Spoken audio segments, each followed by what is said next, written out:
Assalamualaikum Allahu Akbar. The Senate now is under siege. First time in history mga kababayan na nagkaroon ng ganitong kaguluhan sa Senado. At hindi ito basta-basta na insidente o pangyayari.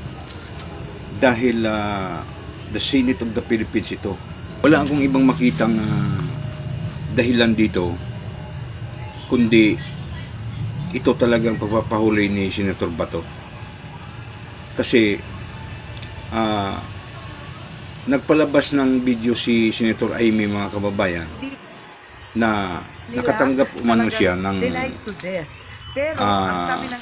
impormasyon galing sa NBI NBI agent mismo ang nagsabi sa kanya na mayroon daw direct na instruction si BBM sa kanila na arrest Bato at all cost.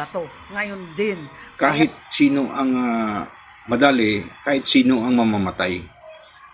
So mga kababayan, hindi ito ordinaryong statement sa isang punong ehekutibo. Kung totoo man ito na sinasabi ni Senator Amy, itong pagpalit ng liderato sa Senado mga kababayan ay hindi ito ordinaryong kaganapan. Pero ito mga kababayan, kakaiba ito. Nakasalalay dito ang impeachment case laban kay Vice President Sara. So maraming mga pangyayari na kung i-analyze natin mabuti mga kababayan ay duktong-duktong ito. Sa pagpalit ng liderato mga kababayan ay nakikita ng mga minority dati na ngayon ay sila na yung majority, nakikita talaga nila na sablay talaga or hindi nila nagustuhan ang takbo ng investigasyon sa flood control.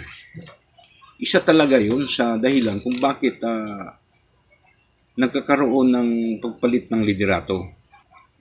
The main reason talaga dito na nakikita ko mga kababayan is yung hindi maganda ang takbo ng flood control investigation.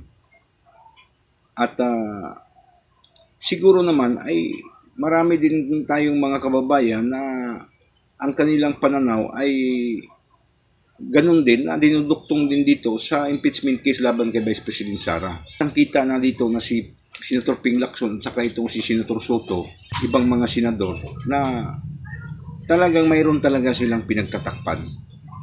So yun ang nagtitrigger dito sa mga senador na papalitan ang kasalukuyang pamumuno na pinamunuan ni Senator Tito Soto.